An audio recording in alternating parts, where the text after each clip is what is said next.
Hello dear student, আশা করি তোমরা সবাই ভালো আছো। আজকে আমরা শিখব অজীব রেখা অঙ্কন, যা পরীক্ষায় আসবেই। ঠিক আছে, পরীক্ষায় আসলে তুমি এখান থেকে চাইলে 4 পাবেই, 100% কমন। তো তুমি যদি পরীক্ষায় চাইলে 4 পেতে চাও, ঠিক আছে, গ নাম্বারে, এটা কিন্তু গ নাম্বারে আসে।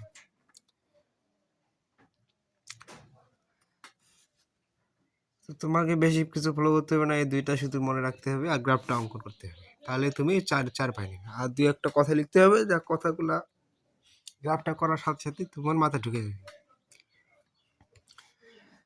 দেখো, যদি আমরা অজীব রেখা অঙ্কন করি, অজীব রেখা করতে লাগে কি আমাদের ক্রমযোজিত। তাহলে ক্রমযোজিত সংখ্যা বার করো। ক্রমযোজিত সংখ্যা কিভাবে বার করে দেখো, একটু দেখো।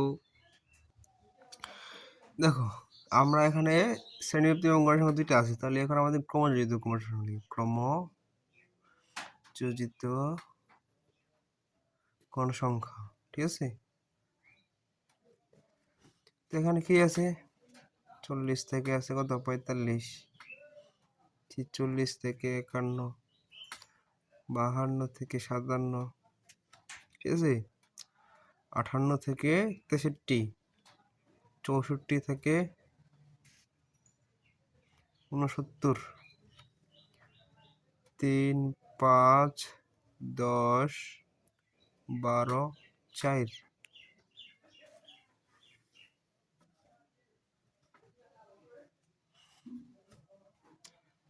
আর 70 থেকে কত আছে 75। এখানে গণ সংখ্যা 2। ঠিক আছে, এই জিনিসটা তোমাকে মনে রাখতে হবে। এখন ক্রমযোজিত কিভাবে বের করব? প্রথমে দেখো 3, ঠিক আছে, 3-এর সাথে তুমি যোগ করে দিবে 5, ঠিক আছে, তাহলে কত আসতেছে, 3 5 কত হয় 8, ঠিক আছে, 8-এর সাথে 10 যোগ করে দাও, কত হবে 18, 18-এর সাথে 12 যোগ করে দাও, কত হবে 18 আর 12 কত হবে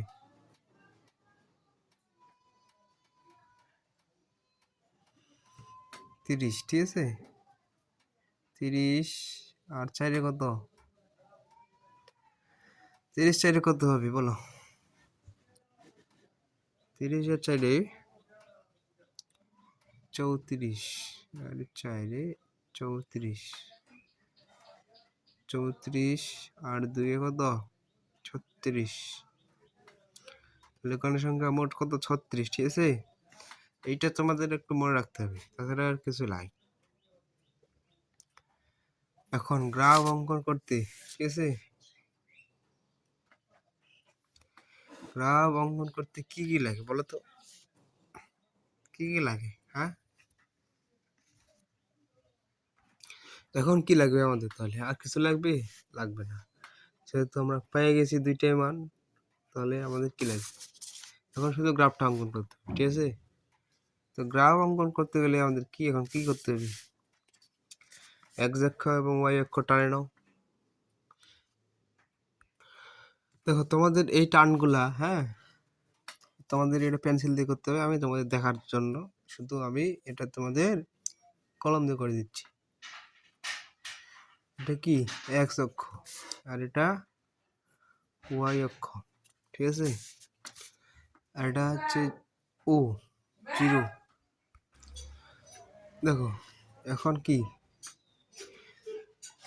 এটা যেহেতু উচ্চসীমা, তাহলে উচ্চসীমা আমরা কোনটা ধরবো, যা আছে তাই, প্রতি ঘরকে 5 একক করে ধরে। ঠিক আছে, এটা তোমাদের লিখতে হয়, কারণ না লিখলে কিন্তু তোমাদের মনে থাকবে না। 5, 10, 15, 20, 25, 30, 35, 40, প্রতি ঘরকে 5 একক করে ধরে। ঠিক আছে,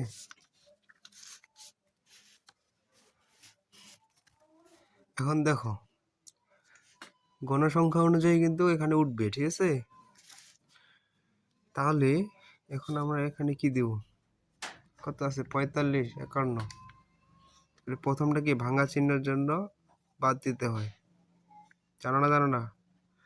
অবশ্যই জানো। এইভাবে ভাঙা চিহ্ন দিতে হবে, ঠিক আছে? তাহলে দেখো 45 কত আছে 51, তারপরে আছে 52,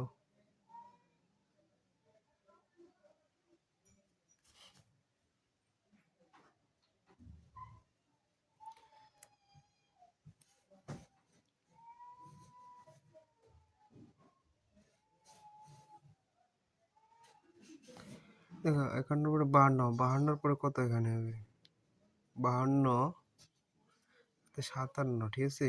ভুল গেছে 57, 57 পরে কত 63, 63 পরে কত 69, তারপর 75। এখন 45 ঘরে কত গণসংখ্যা আছে কত 3, ঠিক আছে? তাহলে 1 2 3 এই যে এখানে দাগ পড়ে গেল, ঠিক আছে? তারপরে 51 ঘরে কত আছে গণসংখ্যা কত আছে 51 ঘরে দেখো লক্ষ্য দাও 8, তাহলে 5 6 7 8, ঠিক আছে? আর 57 ঘরে কত আছে 18, 10 15 16 17 18, ঠিক আছে? 68 ঘরে কত আছে 30, 10 20 5 10 5 10 15 20 25 30, ঠিক আছে? এই যে 30,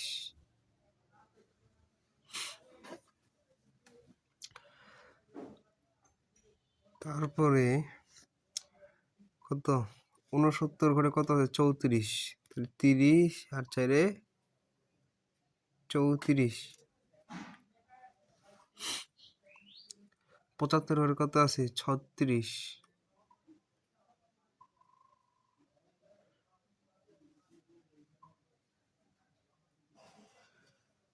5 10 15 20 25 30 31 32 33 34 36, যেহেতু 36 আছে তাহলে আমরা এখন 36 বসাবো এইখানে 36, ঠিক আছে? মিলে গেছে।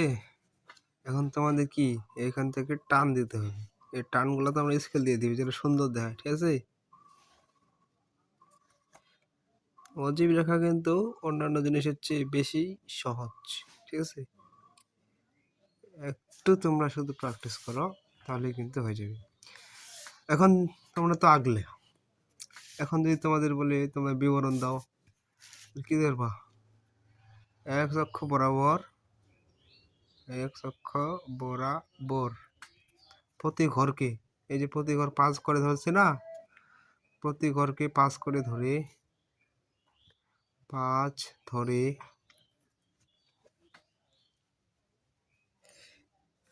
এইভাবে শ্রেণীব্যাপ্তির এইভাবে লিখতে পারো উচ্চ সীমা এভাবে কয়েকটা বর্ণনা দিয়ে কি কি লিখছো এখানে আঁকছো এগুলো দিয়ে তোমাদের তৈরি করে দিতে হবে। আর এই জিনিসটা তোমাদের মনে রাখতেই হবে, কারণ এগুলোর নাম মনে রাখলে তোমাকে চাইলে 4 দিবে না, শুধু কয়টা কাজই তো, এই কয়টা কাজ যদি তুমি জানো তোমাকে 4-এর 4 থেকে কোনো দিনও কেউ আটকাতে পারবে না। আর এটা পরীক্ষায় আসবেই, অজীব রেখা পরীক্ষায় আসবেই, অজীব রেখা সবসময় আসে, ঠিক আছে?